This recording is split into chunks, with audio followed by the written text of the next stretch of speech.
नमस्कार dear student and friends. मैं दिवाकर कुमार, मेरा यूट्यूब प्लेटफॉर्म दिवाकर विद्यापीठ में आप सबका स्वागत है। उम्मीद है आप सब अच्छे होंगे और आपकी पढ़ाई भी जोरों से हो रही होगी। इस लॉकडाउन में स्टूडेंट का बस दो ही काम है, खूब खाइए, खूब पढ़ाई कीजिए और घर के कामों में हेल्प कीजिए। और जो लोग इस वीडियो को फर्स्ट टाइम देख रहे हैं उनको बता दूँ, ये मेरा 8 पार्ट है। इससे पहले आप सारे पार्ट्स इस वीडियो के मेरे चैनल के प्लेलिस्ट में जाकर आप साइंस वाले प्लेलिस्ट को ओपन करोगे तो सारा पार्ट आपको अवेलेबल हो जाएगा। और जैसा कि आप सभी जान ही रहे हैं कि हम टॉपिक बाई टॉपिक जितने भी प्रीवियस ईयर क्वेश्चन आ चुके हैं उनको कवर कर रहे हैं, फिर सबको कंबाइन करके कवर कर रहे हैं। हमने यांत्रिक से रिलेटेड सारा प्रीवियस ईयर देखा। अब कुछ जैसे ही यांत्रिक में इंपॉर्टेंट टॉपिक आ जाते हैं, जैसे हमने इससे पहले वीडियो में ग्रेविटेशन को डील किया था। इस वीडियो में हमारा रेस्ट एंड मोशन है जिसका 2 पार्ट होगा। तो वैसे भी हम लोग डील करते चल रहे हैं ताकि साइंस से रिलेटेड हमारा कोई भी क्वेश्चन रह न जाए। और हमारा आज का टॉपिक है विराम एवं गति। इसके 3 पार्ट हैं। पहला पार्ट, पहला 2 पार्ट थ्योरी होगा और तीसरा पार्ट इसका न्यूमेरिकल है जो मैं अभी नहीं कर पाऊंगा।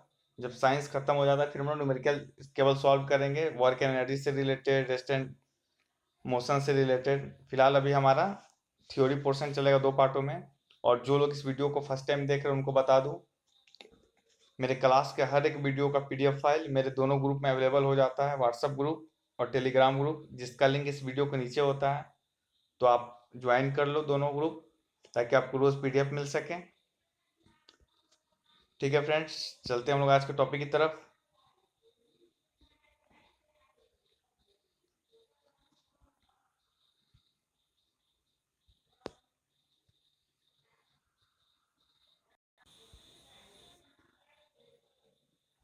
विराम। जब किसी पिंड की स्थिति किसी निर्दिष्ट बिंदु के सापेक्ष समय के साथ नहीं बदलती है तब वह पिंड स्थिर या विराम कहलाता है। कहने का मतलब है, किसी भी दो बिंदु को अगर हम देखें और एक दूसरे के रिलेटिव में देखें, अगर दोनों में कोई चेंजेस नहीं है, इसका मतलब है जिस बिंदु को हमने बेस माना, आधार माना है, वह दूसरे वस्तु के सापेक्ष क्या है, विराम में है। गति, बिल्कुल उसका अपोजिट। जब किसी पिंड की स्थिति किसी निर्दिष्ट, मतलब हो गया कोई एक निश्चित बिंदु के सापेक्ष समय के साथ बदलती है तो वह पिंड गतिमान या गति में कहलाता है। ठीक है फ्रेंड्स, अगला देखते हैं हम लोग। रैखिक गति, लीनियर मोशन।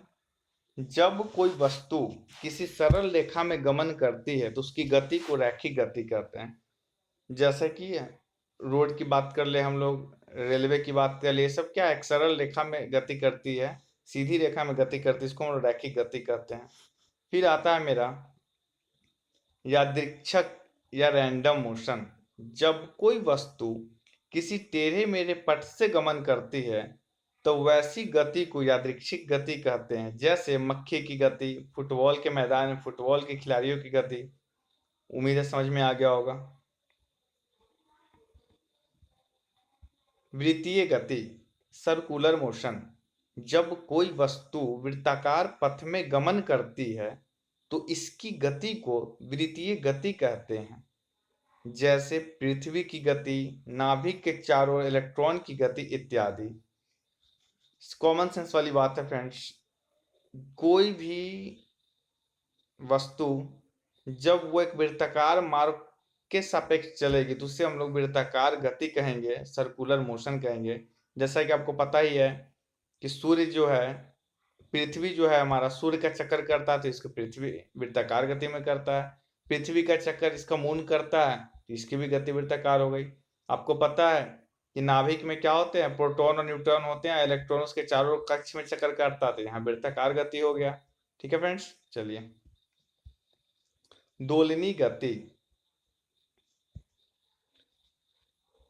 Oscillatory motion. जब कोई वस्तु किसी निश्चित बिंदु के आगे पीछे गति करती है उसे दोलनी गति कहते हैं। जैसे झूले की गति, पेंडुलम की गति। इसमें गति का पॉइंट फिक्स होता है कि वह एक मैक्सिमम लिमिट तक ही जा सकती है, वहीं पे यह मूव करेगी, जिसे हम लोग दोलनी गति बोलते हैं। ठीक है, चलते हैं अगले क्वेश्चन की तरफ। दूरी आप सबको पता होगा, वस्तु द्वारा किसी दिए गए समय अंतराल में तय किए गए मार्ग की संपूर्ण लंबाई को चली गई दूरी कहते हैं। यह सदैव धनात्मक होता है। इसका एसआई मात्रक मीटर है और दूरी अदिश राशि है। फ्रेंड्स, दूरी का डिफिनेशन से ही सब कुछ क्लियर हो जा रहा है। हमें नहीं लग रहा इसमें कुछ समझाने की जरूरत है। हाँ, बस दो टर्म समझाने की जरूरत है। एक आपने देखा कि यह सदैव धनात्मक होता है, और आपने एक टर्म देखा अदिश राशि है। तो यह धनात्मक क्यों होता है इसकी चर्चा हम लोग करेंगे जब विस्थापन पढ़ लेंगे, तभी क्लियर हो पाएगा रिलेटिवली। बट बात करते हैं अदिश राशि की। तो अदिश राशि वैसी राशियों को बोलते हैं जिसको व्यक्त करने के लिए, जिसको डिनोट करने के लिए, डिमोन्स्ट्रेट करने के लिए हमें केवल मात्रा की जरूरत पड़ती है, दिशा की जरूरत नहीं पड़ती है। उसे क्या बोलते हैं? अदिश राशि बोलते हैं। फिर एक टर्म है मेरा सदिश राशि। ठीक है, देखो कहीं आपको देखने को मिलेगा सदिश राशि। तो अदिश का बिल्कुल अपोजिट होता है सदिश। अदिश में हमें डायरेक्शन नहीं चाहिए। सदिश देखो ना, स प्लस दिश, जिसमें दिशा साथ हो। इसमें डायरेक्शन और मेजरमेंट, माप दोनों चाहिए, तो उसे सदिश कहते हैं। ठीक है, अब पढ़ते हैं हम लोग विस्थापन के बारे में। विस्थापन डिस्प्लेसमेंट वस्तु के अंतिम स्थिति तथा प्रारंभिक स्थिति के बीच के न्यूनतम दूरी को वस्तु का विस्थापन कहते हैं। इसका एसआई मात्रक मीटर है। यह धनात्मक, ऋणात्मक या शून्य भी हो सकता है। विस्थापन एक सदिश राशि। आइए थोड़ा इस पर डिस्कस कर ले हम लोग। तो फ्रेंड्स, मान लो ए बिंदु से कोई चलना शुरू किया, वो ऐसे गया, ऐसे गया, और ठीक है, अभी इसे नहीं नोट करते हैं, और यहां बी बिंदु पर पहुंच गया। मान लो ये चला 8 मीटर, यहां चला 6 मीटर। अब अगर बोला जाए कि ए द्वारा तय की गई दूरी बताएं, तो आप बोलोगे 8 मीटर इधर चला और 6 मीटर इधर चला, 8 और 6 हो गया मेरा 14 मीटर। तो दूरी कितना हो गया? 14 मीटर। लेकिन जब बात विस्थापन की आती है, तो हमने अभी पढ़ा है कि वस्तु की अंतिम स्थिति तथा प्रारंभिक स्थिति के बीच को न्यूनतम दूरी को विस्थापन कहते हैं। इसका मतलब, विस्थापन का मतलब ही होता है इस दोनों पॉइंट के बीच न्यूनतम दूरी, और न्यूनतम दूरी हमें यही मिलेगा, जो कम से कम छोटा डिस्टेंस देखने को मिल रहा है, यही मिलेगा हमारा। ठीक है, तो इसकी न्यूनतम दूरी क्या होगी? देखो फ्रेंड्स, आप यहाँ पे 90 डिग्री बन रहा है, और जो लोग हमारे कल वाले वीडियो को, ट्रिग्नोमेट्री का वीडियो देखेंगे, हमने ट्रिपलेट पढ़ाया था कि जब पाइथागोरस प्रमेय लगे समकोण त्रिभुज हो, तो 8 6 का ट्रिपलेट हो जाता है 10। इसका मतलब है उसकी दूरी हो गई 10 मीटर। जिनको ना समझ में आप कुछ मत करो, कर्ण निकाल लो, 8 का स्क्वायर कर लो, 6 का स्क्वायर कर लो, अंडर रूट करोगे, आपका आ जाएगा रूट से बाहर 10। ठीक है, तो इसकी विस्थापन हो गया हमारा 10 मीटर और दूरी हो गया 14 मीटर। वही आपको बताया गया है कि विस्थापन एक न्यूनतम दूरी होता है। अब देखो, जब भी विस्थापन की बात होगी, तो दो बिंदुओं के बीच न्यूनतम दूरी के लिए इसे एक निश्चित दिशा में जाना होगा, या तो इधर से या उधर से।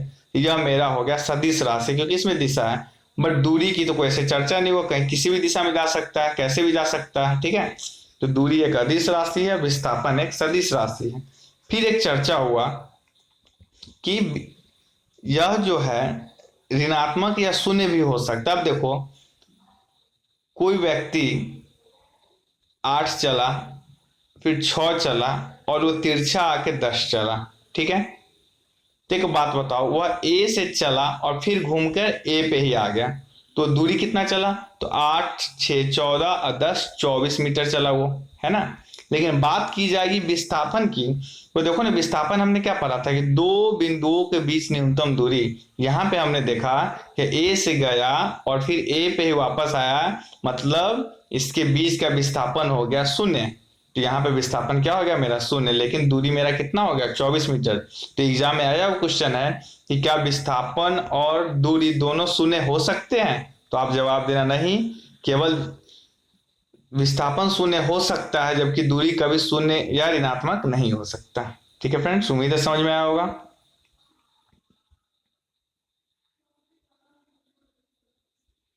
चाल स्पीड। इकाई समय में तय की गई दूरी को चाल कहते हैं, आप सबको पता होगा, बिल्कुल बेसिक है। चाल बराबर क्या होता है, दूरी बाई समय अंतराल मतलब समय, डी बाई टी, सबको पता होगा।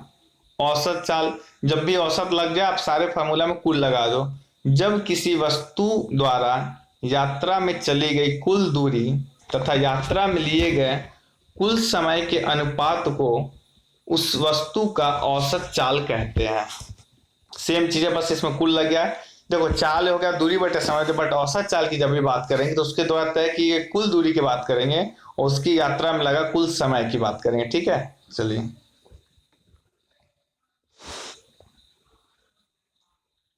ये दोनों आप पढ़ लेना, कुछ नहीं है, बस इससे रिलेटेड फैक्ट्स है, आप पढ़ोगे समझ में आ जाएगा, इसे पढ़ने की जरूरत नहीं, कुछ समझाने वाली चीज नहीं इसमें।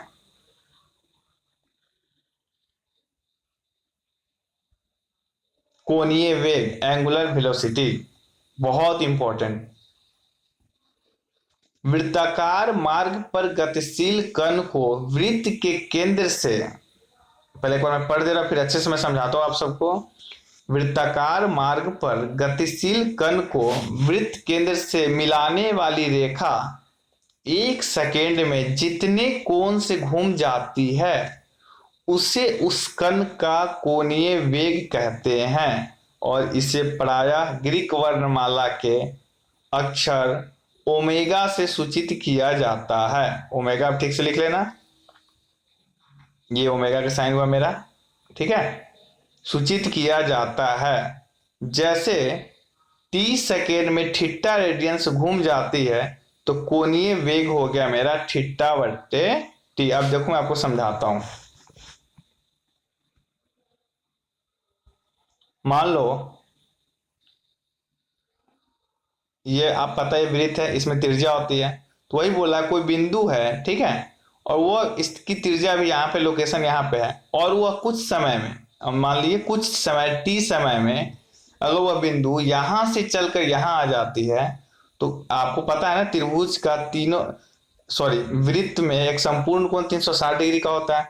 तो यह मान लो थीटा एंगल घूमा, कितना घूमा, थीटा। तो वही बोल रहा है कि किसी वृत्ताकार मार्ग पर गतिशील कण को वृत्त के केंद्र से मिलाने वाली रेखा, वृत्त के केंद्र से मिलाने वाली रेखा, ये मतलब इसकी त्रिज्या की बात कर रहा है, एक सेकेंड में जितने कोण से घूमती है, एक सेकेंड में जितने कोण से घूमती है, ठीक है, उस कण का कोणीय वेग कहते हैं। और इसे हमने क्या देखा था, ओमेगा बराबर थीटा बाई टी। अब देखो यह मान लो एक सेकेंड में थीटा डिग्री घूमा, कितना घूमा, थीटा, मतलब इस बिंदु से चल के आ गया इस बिंदु पर, ठीक है। तो हमारा पूछेगा कोणीय वेग, कोणीय वेग हमारा किससे सूचित करते हैं, तो ओमेगा सूचित करते हैं। और वेग और चाल वही होता है। अब हमने अभी क्या पढ़ा है कि चाल बराबर क्या होता है, तो दूरी बाई समय, है ना।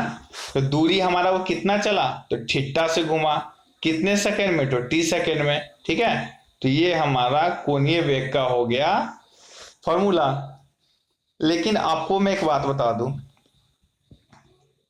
आप एक बार पढ़ लो फिर इसे अच्छे से क्लियर करते हैं हम लोग। यदि एक सेकेंड में एन चक्कर लगाता है तो कोणीय वेग मेरा हो जाता है 2 पाई एन।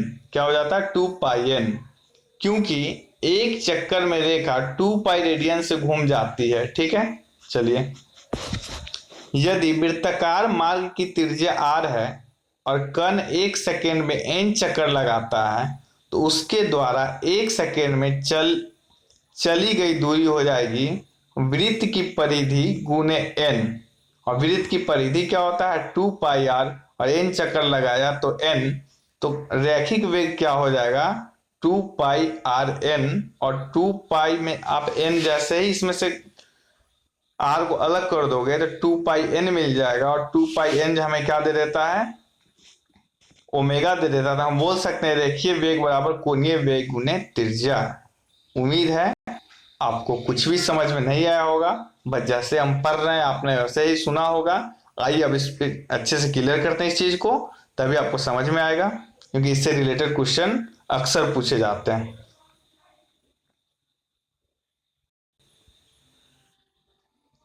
आइए फ्रेंड्स, समझने की कोशिश कीजिएगा, बहुत इंपॉर्टेंट है।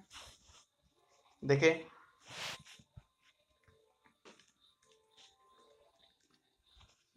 हमारा आप एक अभी हमने आपको क्या बताया, अच्छे से समझने की कोशिश कीजिएगा आप सब। हमने आपको बताया कि कोणीय वेग को हम लोग ओमेगा से डिनोट करते हैं, ठीक है।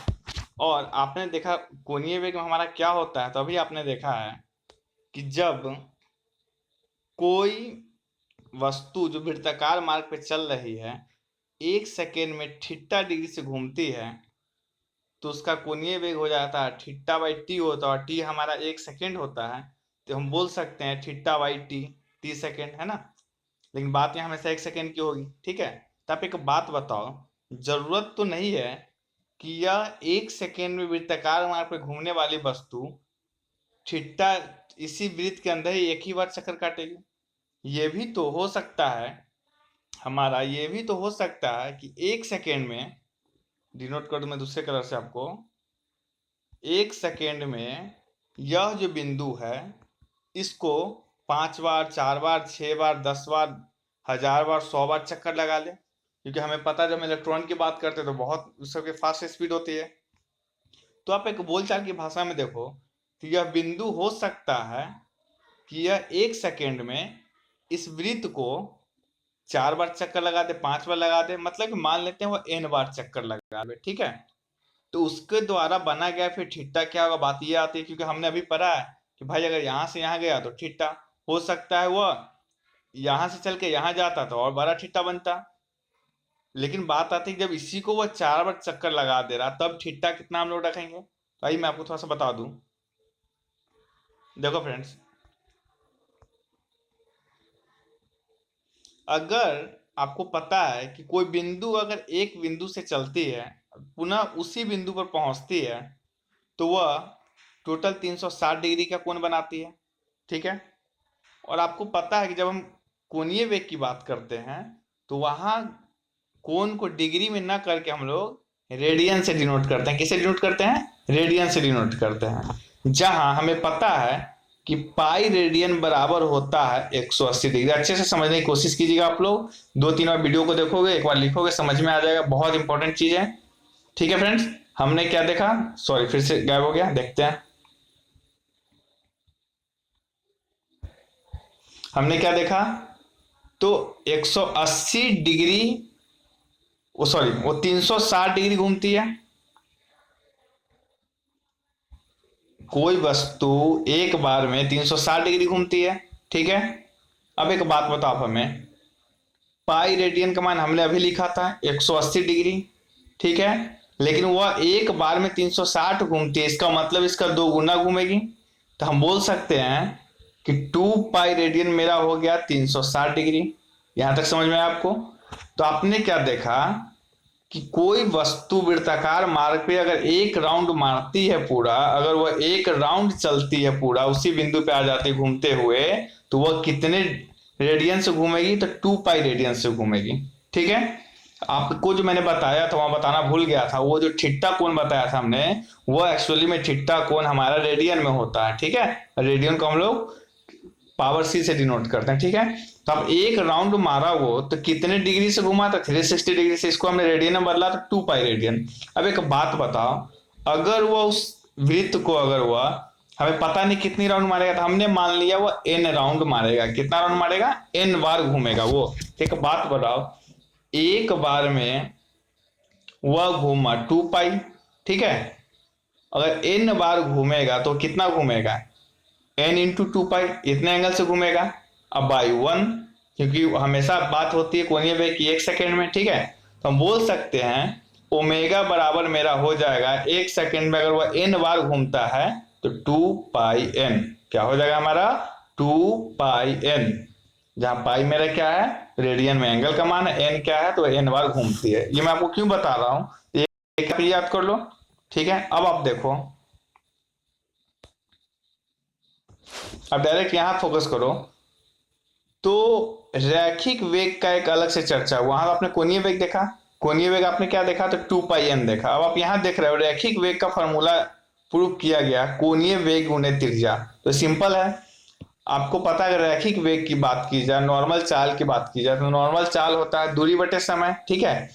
और कोई वस्तु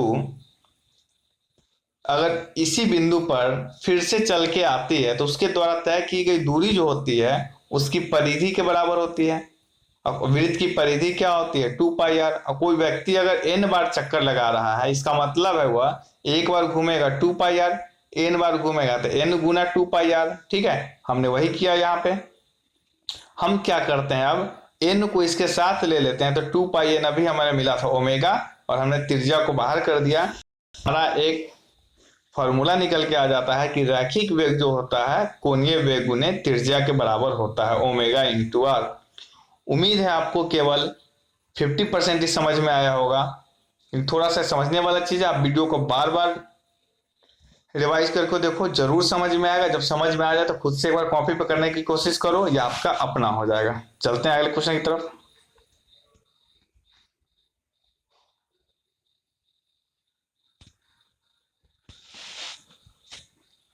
न्यूटन के गति के नियम, जैसा कि आपको पता है गति का नियम न्यूटन साहब ने दिया था, न्यूटन्स लॉ ऑफ मोशन। गति के नियमों को सबसे पहले सर आइजैक न्यूटन ने 1687 ईस्वी में अपनी पुस्तक प्रिंसिपिया में प्रतिपादित किया, ठीक है। चलिए, इसीलिए इस वैज्ञानिक के सम्मान में इन नियमों को न्यूटन के गति का नियम कहते हैं। न्यूटन के गति विषयक नियम निम्न है। इससे रिलेटेड जो भी नियम है नीचे दिया गया, देखते हैं हम लोग। प्रथम नियम, फर्स्ट लॉ ऑफ मोशन। कोई भी वस्तु विराम की अवस्था में है तो वह विराम की अवस्था में ही रहेगी, और यदि वह एक समान गति से किसी सीधी रेखा में चल रही है तो वैसे ही चलती रहेगी जब तक कि उस पर कोई बाहरी बल लगाकर उसकी अवस्था में परिवर्तन न किया जाए, अर्थात सभी वस्तुएं अपनी प्रारंभिक अवस्था को बनाए रखना चाहती है। न्यूटन के प्रथम नियम से हमें यह पता चलता है कि ब्रह्मांड की सारी वस्तुएं जिस अवस्था में वही अवस्था चाहती है। मान लो कोई एक समान गति कर रही तो वो चाहेगी बस उसी मूव में वो गति करती रहे, रुके ना, ठीक है। कोई एक जगह पे स्थिर वो चाहेगी बस वो स्थिर रहे, तब तक रहती जब तक उस पर कोई बल ना लगाया जाए, ठीक है फ्रेंड्स। आगे चलते हम लोग।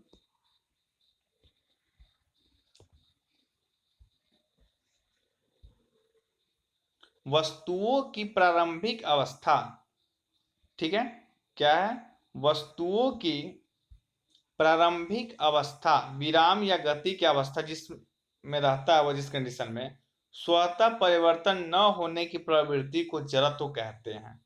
अच्छा, हमने क्या देखा न्यूटन के प्रथम नियम में कि वह अगर विराम में है तो विराम में ही चाहेगी, गति में है तो गति में ही चाहेगी। तो इस गुण को, इस कैरेक्टर को क्या कहा जाता है, तो जड़त्व कहते हैं हम लोग। आपने सुन भी रखा होगा, जो लोग पहली बार देख रहे हैं जहां सुन लें कि वस्तु की इस अवस्था को कहते हैं जड़त्व। तो हम बोल सकते हैं कि न्यूटन के प्रथम गति नियम से हमें जड़त्व का परिभाषा मिलता है, या इसे जड़त्व का नियम भी कहते हैं, ठीक है। चलिए, अब आता है हमारा टर्म बल, ठीक है। क्या है, बल।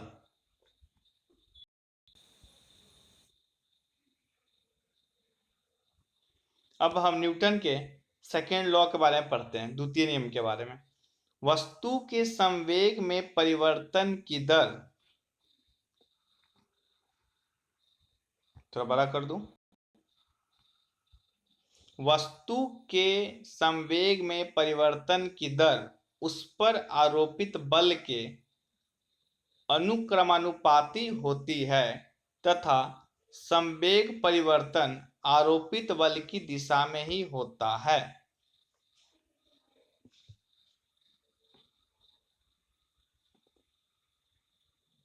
एक मिनट फ्रेंड्स, लग रहा है वीडियो पॉज हो चुका था, आपका कुछ पोर्शन छूट गया होगा, 3-4 लाइन आप कोऑपरेट कर लेना, क्योंकि पॉज हो गया था पता नहीं चला।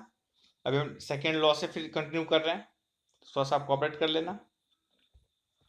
सेकेंड लॉ मैं फिर से आपको बता दूं कि वस्तु के संवेग में परिवर्तन की दर उस पर आरोपित बल के अनुक्रमानुपाती होता है तथा संवेग परिवर्तन आरोपित बल की दिशा में होता है। इसका मतलब है कि वस्तु में जब हम बल लगाते हैं तो उसके संवेग में परिवर्तन होगा। संवेग आपको पता होना चाहिए कि किसी वस्तु का संवेग को कोई निकालने को बोले तो वह होता है मास इंटू वेलोसिटी, द्रव्यमान गुने वेग। ठीक है, तो वही बोल रहा है जितना आप बल लगाइएगा तो उसके संवेग में उतना ही परिवर्तन होगा और संवेग में उधर ही परिवर्तन होगा जिधर आप बल लगाते हैं। ठीक है, चलिए हम बोल सकते हैं कि यह नियम को एक अन्य रूप से अभिव्यक्त किया जा सकता है।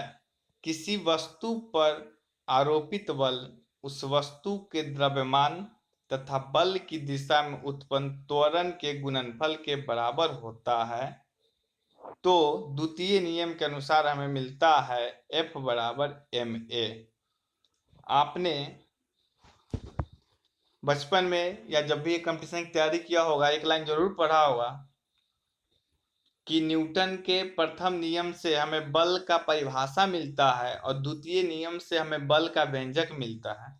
तो हमने इसको प्रूव करके आपको दिखाया कि बल का व्यंजक कैसे मिलता है। तो पर फिर से हम देखते हैं कि किसी वस्तु पर आरोपित बल उस वस्तु के द्रव्यमान तथा बल की दिशा में उत्पन्न त्वरण के गुणनफल के बराबर होता है। किसी वस्तु पर F फोर्स एकदम बल लगाते हो तो वह उसके द्रव्यमान और गुने त्वरण के गुणनफल के बराबर होता है। तो हमें कहीं ना कहीं बल का एक परिभाषा मिल गया कि किसी वस्तु पे कैसे पता चलेंगे कि वो कितना बल लगाया गया, कितना न्यूटन बल लगाया गया।